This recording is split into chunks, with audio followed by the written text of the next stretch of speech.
Olá, caríssimos internautas, sejam todos muito bem-vindos ao Pod Luanda, o nosso espaço de conversa com quem está a mover Angola. Hoje, 23 de janeiro de 2026, abrimos oficialmente mais um ano de diálogo, reflexão, partilha de ideias que ajudam a desenvolver o nosso país, com vozes que fazem a diferença e reflexão que inspiram gerações. Hoje recebemos uma convidada que inspira liderança, é, é a voz ativa das mulheres angolanas, doutora Teresa Neto. Seja muito bem-vinda. Como está? Obrigada a Deus por ter aceito o nosso convite. É uma honra, na verdade, ter aqui conosco.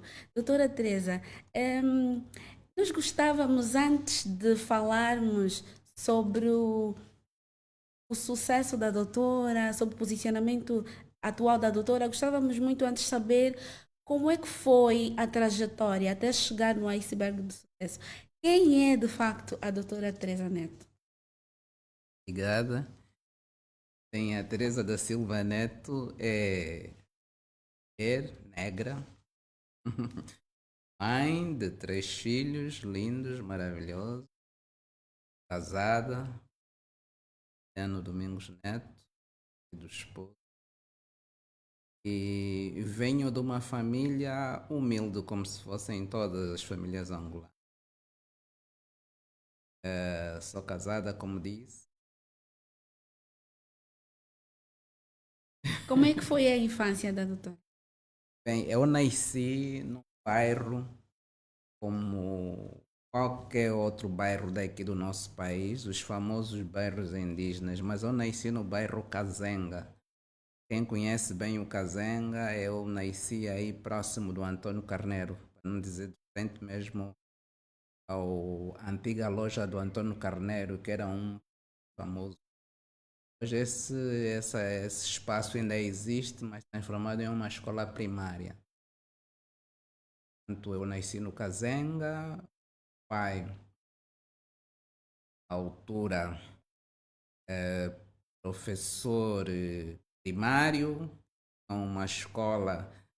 Quem conheceu o tempo colonial sabe que as escolas de explicação ou explicações eram escolas importantes para a educação primária naquela época. Então, o pai é o famoso Maria Cabelaú, que as pessoas conhecem, quem morou no Kazenga, tinha uma escola primária. É neste Kazenga também que eu cresci, onde o meu pai também foi enfermeiro, além de professor primário, também foi enfermeiro. Ajudava as pessoas naquela época colonial. Ser um enfermeiro do bairro era Sim. como hoje, ser médico, que atendia as pessoas que tivessem problemas. Como disse, nasci no Kazenga, mas saí de lá depois dos 5 anos. Tivemos que migrar para a província que é de origem do meu pai. O pai é oriundo da província do Ige e foi para lá que nós fomos depois, período de 1974, que era o período que Angola já tinha aquelas convulsões. Que idade a doutora tinha? Se eu não estou em erro, eu tinha entre 5 e 6 anos. Então, nesta altura, a doutora estava. Já viu a guerra na altura? E era criança, vi e assisti a alguns episódios tristes que aconteceram também com meu pai. Me lembro que antes mesmo da independência, eu acho que foi em 1973, mesmo sendo criança, mas lembro que o meu pai tinha sido preso pela PIDE. Iram buscá-lo em casa e naquela altura nós não tínhamos energia elétrica. E usaram aqueles famosos Petromax para poder iluminar a casa. Aquela clareza, aquela claridade, aquela iluminação que aconteceu na nossa casa, que era uma casa até de madeira, aquilo até hoje me ficou na memória. É aí que nós todos éramos na altura 10 irmãos, 4 irmãos, desculpa. E o meu pai foi arrastado do quarto com roupas até interiores. foi aí que eu senti um pouco mais o impacto que o nosso país vivia na guerra colonial. Também me lembro de um episódio eu, né, aquelas viagens de autocarro saindo de Luanda para a província de Malange, onde fomos visitar o meu pai quando esteve ver aqueles carros militares da tropa colonial na época. Ainda me Sim. lembro que eu tinha me perdido porque eu desci para ir ao quarto de banho. Quando voltei, os autocarros eram tão parecidos que eu entrei no outro autocarro. Perdeu-se. Eu perdi-me. E aí os militares portugueses pegaram-me, levaram-me no carro deles para Sim. poder depois me levarem até onde estava parado o autocarro, onde a minha mãe estava. Levaram a Doutora, lanche. que valores a doutora tira de sua família que serve de lição até hoje? É a educação que nos foi dada. Nós fomos educados, primeiro, a valorizarmos, respeitar os adultos e cada um de nós dentro de casa. Em nossa casa não era permitido nenhum irmão discutir com o irmão, muito menos lutar entre Sim. irmãos. Então, valores que nos congregaram é sermos amigos e vivermos os problemas dos outros. Não? Então, a nossa educação é uma educação voltada ao respeito, tanto para nós dentro de casa como para as pessoas. Era o tio, tia, mano, irmã, aquela educação e prevalece até hoje. Muito bom. Doutora, podia falar um bocado sobre a sua trajetória acadêmica, desafio encontrou durante o seu percurso acadêmico?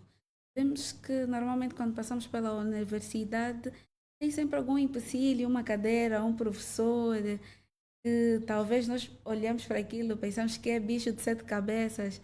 Então, a doutora tem memórias dessa altura? Facto tenho, a começar mesmo do ensino primário. Eu Sim. estudei primeiro, meu primeiro professor foi o meu pai, deu aula de explicação, a escolinha dele, mesmo eu não tendo ainda a idade para explicação, mas é sempre um momento. Meu pai prestava atenção. Depois, quando eu fui para a escola primária, eu estudei numa aldeia. A minha primeira escola primária foi numa aldeia, que é a aldeia do meu pai, a aldeia de Mbanza, aqui em Congo. Eu falo como lá é que eu fiz, estudei até a terceira classe. Depois, aquele período, houve um corte na nossa vida familiar. Estudei a quarta classe aqui no São Pedro da Barra, na Petrangol, Ok. escola 120. Eu também falo com muito orgulho. Época de guerra, depois estudei a quinta classe na escola 1º de Maio, bem, anos 80, falo com muito orgulho. Era um período, inclusive, que existia listas de espera. Eu estudei na escola 1º de Maio, depois da escola 1º de Maio, houve aquele período de lista de espera, eu tinha ficado na lista de espera. Nessa altura, nos anos 80, como meu pai vivia no IS, então eu tive que migrar. Nas outras províncias fora de Luanda era mais fácil estudarmos. Então fui na preparatória do IS. Então, lá tivemos um professor que marca muito porque foi engraçado. Eu e a minha melhor amiga vamos lanche de arroz doce. O professor disse que nós fizemos em disciplina, levou-nos na sala de disciplina, recebeu-nos o arroz doce e ele comeu. É. Mas nós fomos sancionados por causa do arroz doce. Então é uma coisa muito engraçada. Mas depois ele tornou-se nosso amigo. Ok. Era uma pessoa de matemática, saudosa memória, chamavam de Jeff. Jeff. Pronto, passando esse período do ensino nível, fui para o terceiro nível, estudei no Liceu do IJ. Tivemos aquele período de quebra que estudamos com pessoas cubanas, Sim. depois pessoas cubanos. Embora tive um professor de história que gostava de dançar na sala, tchá-tchá-tchá. Lembro que uma vez ele fez uma brincadeira, dançamos na sala e a noiva dela era uma cubana também, veio e Ok. pronto, né? Tornou-se assim um ambiente lúdico. Quando eu fui para o ensino médio, Ali no ensino médio também tivemos momentos bons, pessoas marcantes, porque naquela época quem nos deu aula são os nossos irmãos que estudavam, que já tinham feito o ensino médio, foi na época que depois houve quebra, eles foram-se embora, então antes do ensino, já tinham terminado o ensino médio, foram dar aulas, por isso é que eu digo os nossos irmãos, né? Sim. E pronto, as pessoas que me marcaram como perguntou, é o professor Jeff, era muito engraçado, da história que eu contei. Tinha um professor muito zangado também, era o professor que também já faleceu, agora não me lembro o nome, era diretor acadêmico. Esse era o professor da comissão disciplinar que impunha respeito, né? Mas eram momentos bons, apesar de ter esses professores aí. Mas eu penso que esse tipo de defesa na sala de aula era importante. Agora, indo para o ensino, eu fiz a minha formação primária até o ensino médio em Angola e foi muito bom. E fiz a minha formação superior, fiz no Brasil. Eu fiz a minha licenciatura, minhas licenciaturas. Eu fui com uma bolsa de estudo da Igreja Metodista, foi dada pelo reverendíssimo Bispo Emílio de Carvalho. Carvalho e a sua esposa, Dona Marilena de Carvalho. São pessoas que apostaram na formação da mulher naquela altura. Eles tinham a visão de formar mulheres na Igreja Metodista para serem líderes. Doutora, qual é. Como descreve a sua juventude? Só para fechar este bloco. Oh. Como descreve a sua.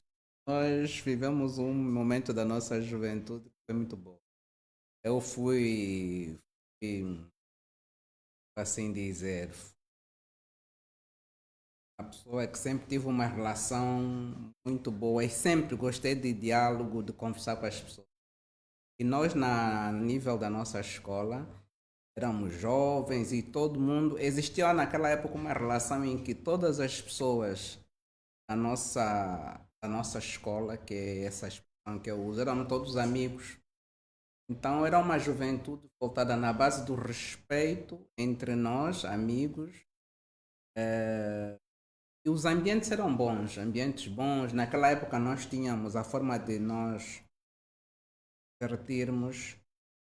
Eu falo na província do Iste, tinha aqueles momentos de matiné dançante, nos convida, onde éramos todos convidados a nível da escola, íamos para lá para dançar mesmo, dançar sem nada, Exatamente, é mesmo sim. entretenimento, dançar, partilhar as músicas novas que existiam, então era um momento bom para ver que, olha a dança que agora está na moda, o break naquela época, né? Ok. Break, cabetula, Sim, então sim. era uma juventude, eu tive uma juventude muito boa, se bem que ainda continuo lá, Sim, né? bem jovem. Doutora, a doutora foi a primeira reitora de uma das universidades cá em Angola. Como eu dizia, eu tenho formação pedagógica, sou pedagoga de formação e também sou. Portanto, eu, quando voltei da minha formação, fui para Angola, depois de ter me formado, fiz o meu doutoramento em História e Filosofia da Educação, da Universidade Estadual do Brasil, a Unicamp. Eu me formei, voltei e os desafios foram aqueles. Eu sempre apostei que quando me formasse eu tinha que voltar para o meu país para dar retorno. Já pensei em me formar e ficar no exterior, Exterior. nunca tive essa ambição. Graças a Deus me casei com alguém que também pensava assim. O meu marido, quando nós nos encontramos lá Exterior. no exterior, a ideia era exatamente essa. Eu já tinha a minha posição também. E quando voltei, eu comecei o meu percurso acadêmico, porque antes de eu ter viajado, ter ido para o Brasil, eu já trabalhei no Ministério do Comércio. Trabalhei anos na antiga grossista, a empresa grossista que hoje já não existe mais, é parte do Ministério do Comércio. E posta cá, até a lecionar na Universidade Agostinho Neto, na Faculdade de Letras, extinta Faculdade de Letras, mas depois fui convidada para um desafio numa das instituições de ensino superior privadas. Foi mesmo desafiante porque eu convidada e logo a seguir eu assumi o cargo de vice-reitora para a área científica.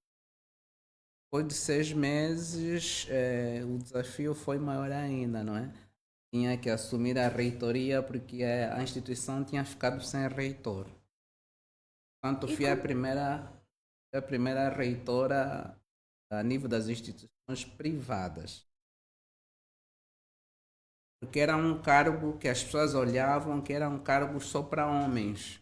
Então, o desafio eu vivia no meio de homens, que eram reitores de outras universidades. Embora a universidade pública fosse só uma na altura, a Universidade Agostinho Neto, não as outras universidades privadas. doutora, como é que foi o primeiro impacto quando ligaram para a doutora para dizer que vai ser a reitora? Ainda mais a primeira reitora a nível nacional. Como é que foi receber esta notícia? Bem, eu quero dizer que no fim assim, eu não estava fora da universidade. Eu estava dentro dessa instituição, apresentei o meu currículo enquanto pessoa formada na área, fui entrevistada e quando eu entrei como vice-reitora para a área científica. Trabalhei durante 6 meses e enquanto já estava dentro da instituição, foi aí que a instituição ficou sem reitor. Então convidaram-me para assumir o cargo de reitora. De facto é impactante, né? Primeira Sim, experiência. Pronto, eu abracei o desafio, mas a ideia que a nossa equipa tinha de trabalho, a equipa era a administração e a reitoria, a ideia era trabalho em equipa, éramos todos pessoas que estávamos a começar um projeto juntos, então o ambiente que se criou aí era um ambiente de trabalho em conjunto. De facto foi desafiador e permitiu que eu buscasse, porque estava recém-voltada, é isso. com a formação superior, e era o meu primeiro desafio como mulher e profissional. Também é. Representa para si este. Sim, é um caminho que nós fizemos. E agradecemos também aqui a aposta que o presidente João Lourenço fez nas mulheres. Então é um desafio aonde nós trabalhamos com mulheres de todos os partidos políticos, no sentido de nos congregarmos enquanto mulheres e trabalharmos os desafios, não é? Que hoje a sociedade tanto se apresenta. Não interessa em que partido tivermos, né? O desafio é esse. Congrega todas as mulheres que fazem parte do. A doutora tem atualmente projetos que estão a decorrer. Eu diria que os projetos são projetos que nós temos a nível mesmo do. Vou dizer, são projetos ligados com trabalho desafiantes que o grupo de mulheres parlamentares faz. Nós fizemos um plano de atividade e nos planos de atividade desenvolvemos projetos voltados às mulheres. Trabalhamos com a questão de violência doméstica, vamos às comunidades, estamos agora a sair dentro do nosso conforto na Assembleia Nacional, viajamos para várias províncias, nós já estivemos na província do Namibe, Huila, Benguela, Huila, Benguela, Namibe, acho que me esqueci, Malange, não é? Malange. Acho que são essas províncias que nós já estivemos para trabalhar com as outras mulheres, mostrando o quanto nós devemos ficar atentas com a questão da violência doméstica, a gravidez precoce, abuso sexual, coisas voltadas às mulheres que nos preocupam. Então, esses são os nossos projetos que nós temos estado a abraçar e trabalhar, porque o que nós temos estado a ver e assistir na sociedade. A trabalhar em esses problemas. Exatamente. E depois temos também a nível da Assembleia Nacional, nas discussões que acontecem, temos estado a advogar Advogar, a questão de hoje é advogar os problemas que afligem as mulheres. Portanto, esse é o nosso papel e é o nosso grande compromisso. Tem tido resultados porque nós vemos que há leis aí que são aprovadas que, de alguma forma, abrangem as mulheres. Agora estamos a falar, por exemplo, de, de continuarmos a trabalhar e a fazer o diálogo para que sejam aprovadas, tenham sido aprovadas leis que criminalizam as que abusam de mulheres. A questão mesmo da violência, tentar agravar as medidas em relação à violência doméstica. Doutora, já se via, anos atrás, a doutora já se via no cargo que ocupa ou a posição? Quanto presidente, Exato. ah, eu penso que essas são coisas que são desafios que Sim. vão acontecendo. Mas, pronto, são desafios que vão acontecendo. Nunca me vi assumir esse cargo. Simplesmente me foi indicado, por uma indicação. Eu penso que é um desafio que também veio para mim e que tenho estado a seguir aquilo que são as orientações do nosso. Doutora, a doutora também é escritora. Sim, acho que Podia falar um pouco sobre uma das suas publicações? posso sim. Eu tive o desafio de. Só para voltar um bocadinho. Eu, Sim. quando fui à universidade, tem uma disciplina que eu não gostava muito, mas que Sim. depois fiquei apaixonada pela disciplina. Eu, quando estudei a oitava classe, nós estudávamos a história de Angola, a história aonde abrangia outras coisas que nós estudávamos. Nós só falava muito de números, de anos, aqueles números romanos, logaritmos romanos, e eu não gostava de história. Mas quando eu fui à universidade, foi a disciplina com a qual eu fiquei mais apaixonado. Tanto que eu fiz o meu doutoramento em História e Filosofia da Educação. Portanto, gosto de escrever, tenho livros já publicados, vários. O primeiro livro que eu publiquei é este, que agora vai na quarta edição, que fala sobre a história da educação e cultura A de produção Angola. está a apanhar.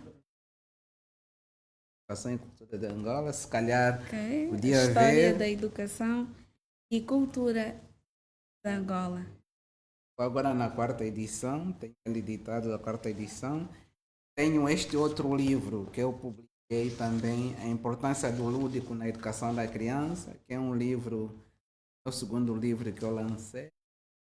Portanto, tenho aqui, são livros que estiveram durante muito tempo postos nas bombas de combustível cá em Angola, né, durante muitos anos. Alunos hoje, eu reeditei a quarta edição porque tenho tido muitos pedidos. Tenho também livros escritos na parte da educação infantil. Aqui está o meu veio sobre a questão que eu disse que sou formada em teologia. Né? Livro aí pequenininho.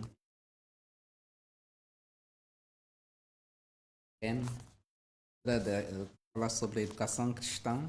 É? Olha, aqui está a Tem dizer essa. sobre a escola dominical. Quer dizer que, quer dizer que normalmente as crianças podem ler os livros e, aliás, ajuda no desenvolvimento cognitivo da criança. Não é? Eu estou a ver aqui esse livro, História Ilustrada da Família de João Wesley. Este é um livro infantil, não é? Que ia falar sobre a mulher virtuosa, fala com sabedoria, instrução da bondade. Ok. Olha, e depois também tem aqui uma banda desenhada. Os meninos podem fazer as pinturas, não é? E depois vão explicar o que perceberam, não é? O pai de Susana era pastor da igreja puritana. Esta igreja procurava seguir bem de perto os ensinamentos de Jesus. Uau! Doutora, também serve para os meninos quando quiserem dormir, não é? Ok. O que é que lhe inspirou, doutora, a fazer, a escrever este livro da história que ilustra a família de João Wesley.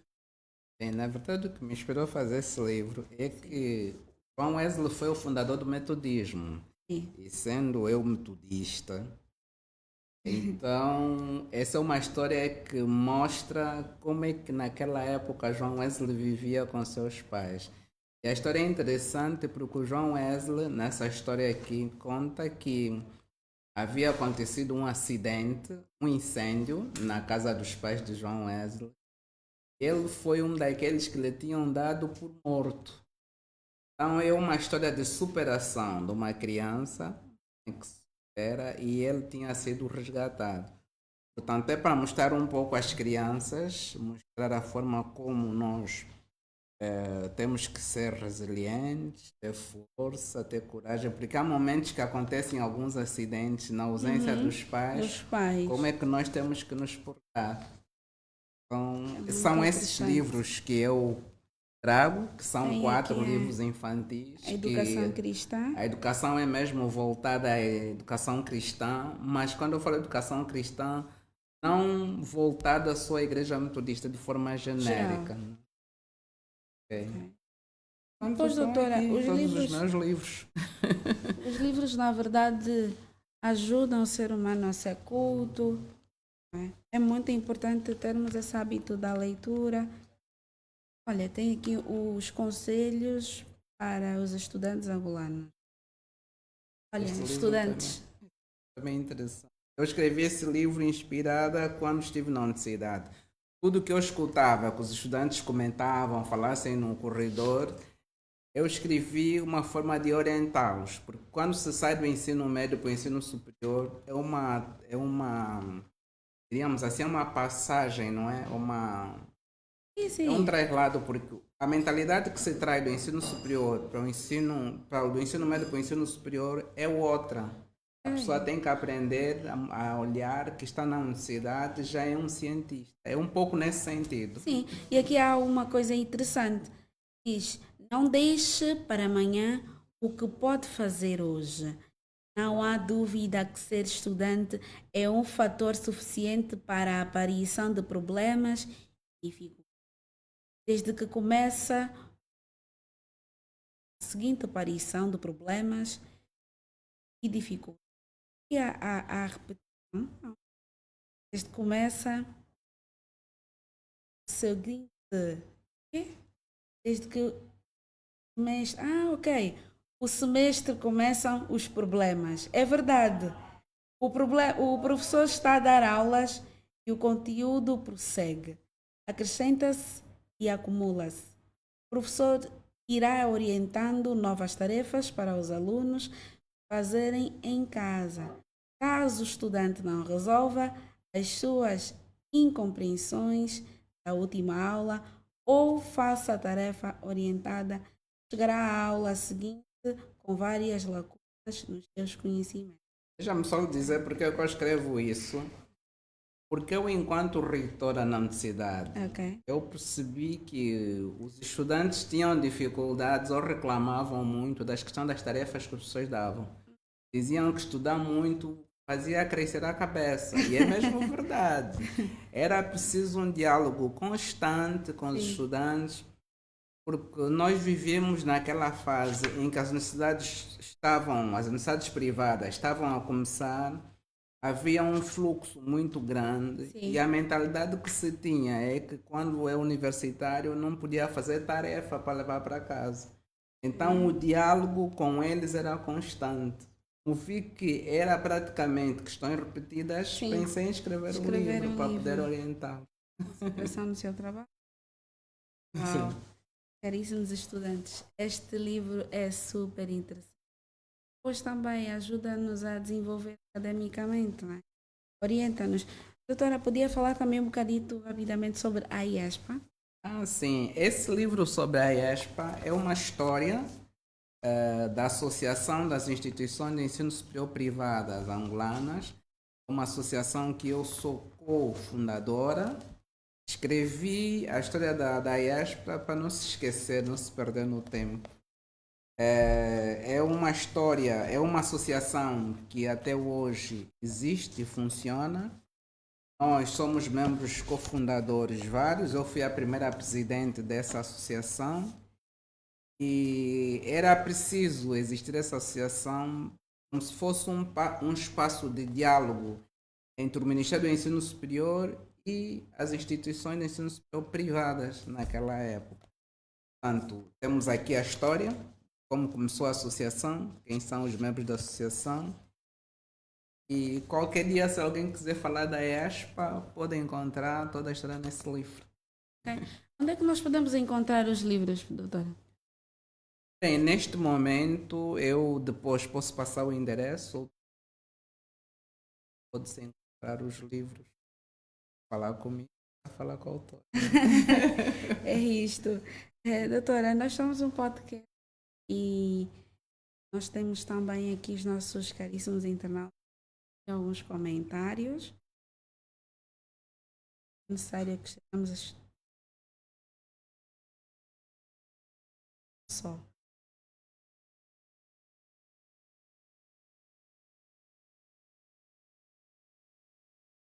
Doutora, tem aqui a Cláudia. Diz o seguinte: o que significa na prática ser representante das mulheres dentro do grupo? Beijinho. Obrigada pelo. Bem, Cláudia, muito obrigada pela sua pergunta. É de facto desafiante, né? Representar as mulheres como presidente do grupo das mulheres parlamentares. É um desafio, mas ao mesmo tempo é um aprendizado. E é desafio por quê? Porque nós estamos ali para resolvermos problemas das mulheres, né, parlamentares, mas estamos ali para irmos ao encontro da mulher em qualquer área onde estiver. Portanto, é desafiador. Mila Feliciano. Mila Feliciano, muito obrigada pelo carinho da sua audiência. Edson Jorge, um beijinho. Obrigada pelo carinho da sua audiência. Estão todos muito atentinhos aqui ao nosso podcast. Ok? Doutora, além de ser escritora, tem mais algum hobby que gosta de fazer? Eu gosto de ouvir música, gosto de ouvir uma boa música. Gosto muito das músicas cantadas nas línguas nacionais. Eu acho que fala mais a alma. Mas pronto, dentre essas, de latitudes, gosto de ouvir as músicas brasileiras, mas a música angolana fala mais a alma. Espera um bocadinho. A música, se calhar, do Tetalando, né? Ok. Quem dá zinguingue nasal. E no ninho boba quando mono kilende boba kakayaya. É konaya otela. Pessoangue ya. Ok. Então, tem estado a acompanhar muito as músicas falando, né? Sim, não só do Tetalando, mas das outras músicas também, Kimbum, do mais velho Ziliada Quimoeso, do Robertinho.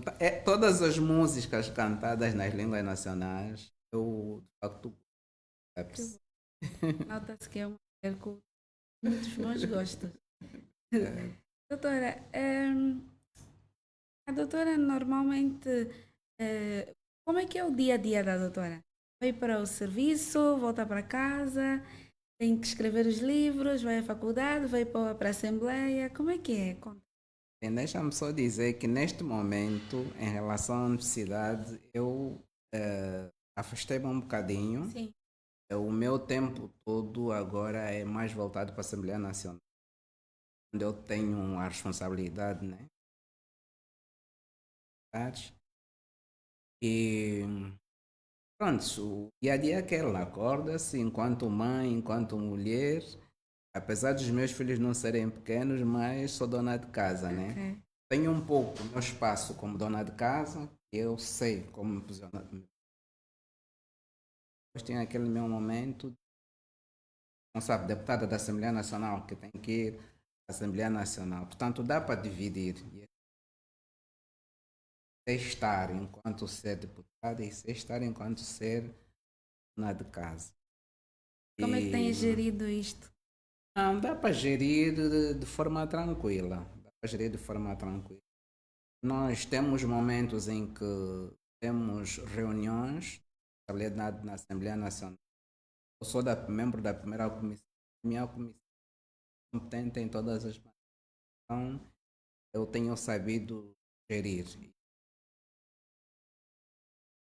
Escrever os livros. Neste momento, eu tenho uma pausa, tenho algumas coisas já escritas, mas tenho uma pausa porque é preciso tempo para sentar orientando as coisas.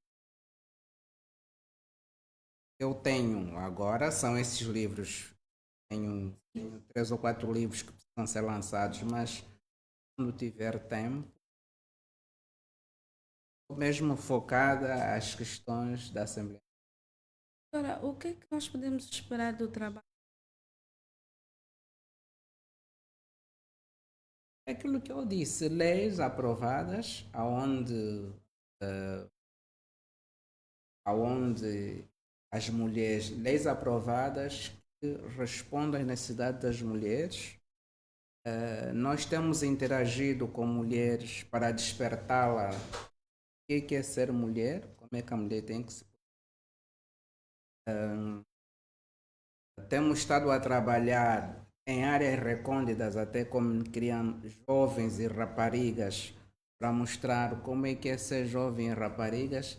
As questões mesmo sensíveis ao género, nós encontramos muitas meninas que precisam se posicionar, como é que devem tratar ou como é que elas devem interagir enquanto meninas, sobre a questão da menstruação, a questão da gravidez precoce, a questão do abuso sexual, a questão da violência doméstica, que são problemas muito, a questão da fertilidade. Nós, por exemplo, enquanto grupo de mulheres parlamentares, trabalhamos na província do Kwanza Sul, que eu tinha esquecido há pouco tempo.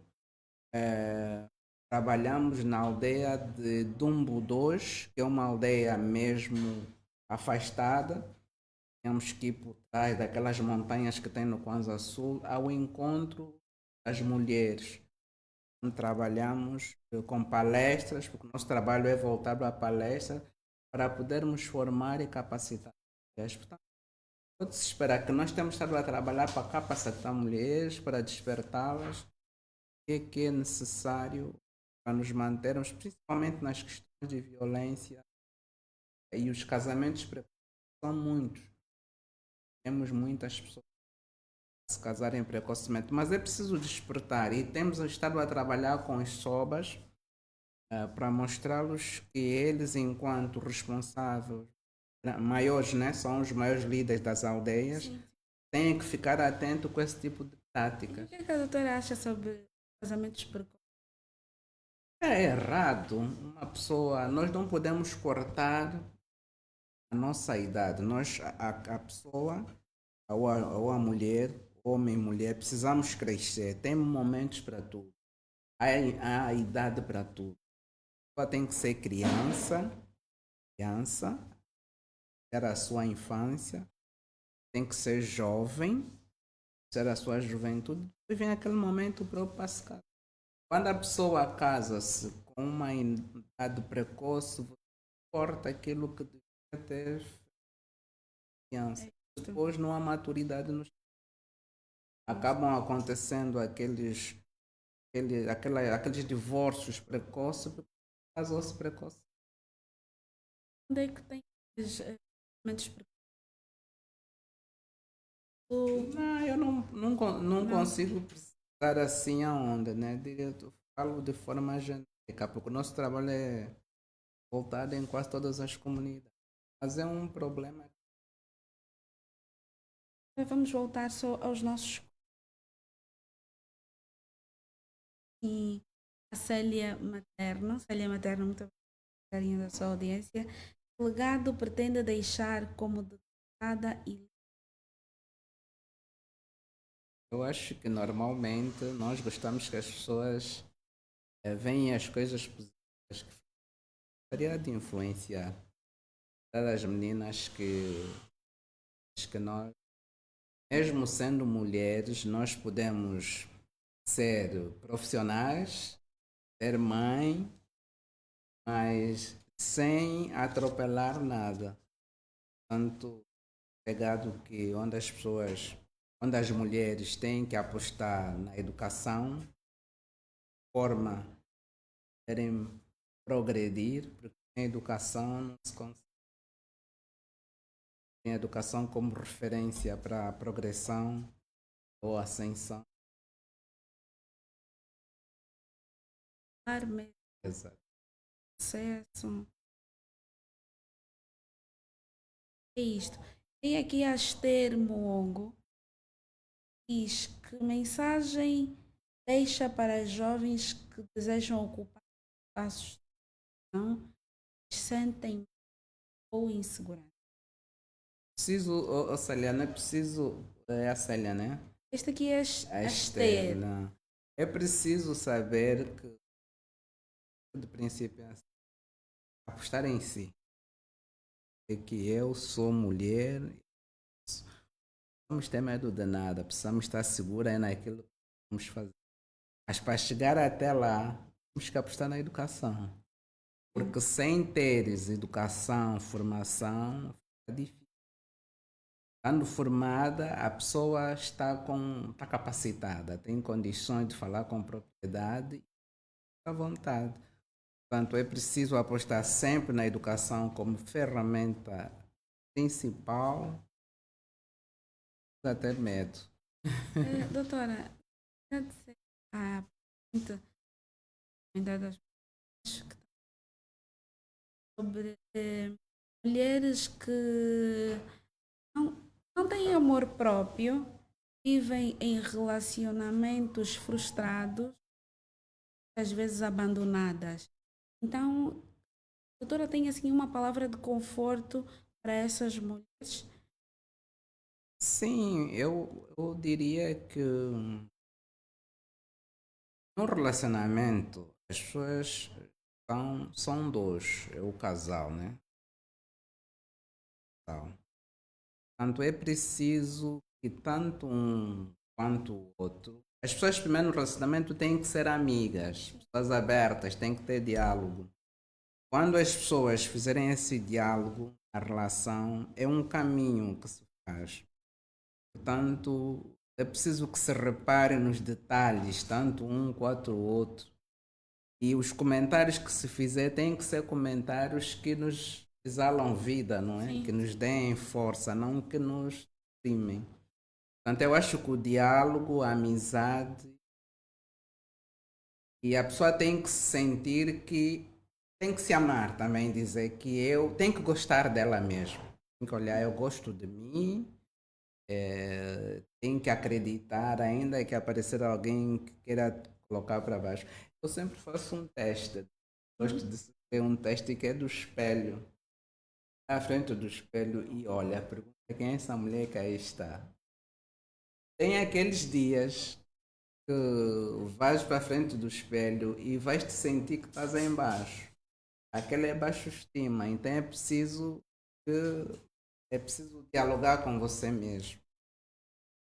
Às vezes, no outro dia, quando fores, e acredito com a mesma roupa, não, ou com a forma como estamos, vai chegar e vai dizer eu estou bonita. Então, esses dois momentos de que eu não estou boa ou que eu estou mal, é que nós temos que refletir. Se a roupa é a mesma, o rosto é o mesmo, por que que hoje eu estou feio? Então, quando a pessoa perceber que tem este momento, perceber que algo está mal. Mas a autoestima tem que estar, tem que se É sentir verdade. que eu sou a fulana, mas não precisa diminuir o outro. Essa autoestima é uma coisa sua. Dentro do relacionamento, nós precisamos dialogar entre o casal. Por isso é que somos casal. Cada um Uhum. tem que dar conforto ao outro. Eu acho que a conversa, o diálogo começa O por diálogo é aí. fundamental, mas pode não ter noção, aquela maturidade de conversar também com a parceira, ouvir, Mas isto pode mas dificultar, não é? tudo começa no início. Isto. O que é preciso fazer é de início. Como é que vocês começaram o relacionamento? Tudo se cimenta no relacionamento. Sim. Porque eu não vou procurar um parceiro de desafios. Não vou procurar um parceiro que é meu concorrente. Eu não vou procurar uma parceira que é minha concorrente. Eu vou buscar alguém para me complementar, para sermos amigos. Se formos concorrentes, nós não somos casal. Então, o diálogo é importante. É muito importante, porque quando começamos uma relação sem diálogo, sem nada, amanhã vamos criar uma família super desestruturada. E quando temos uma família desestruturada, a sociedade também fica super desestruturada. É isto. Doutora, estamos aqui o comentário da Célia Materno. Diz o que a doutora Teresa de hoje diria antigamente, se pudesse voltar atrás.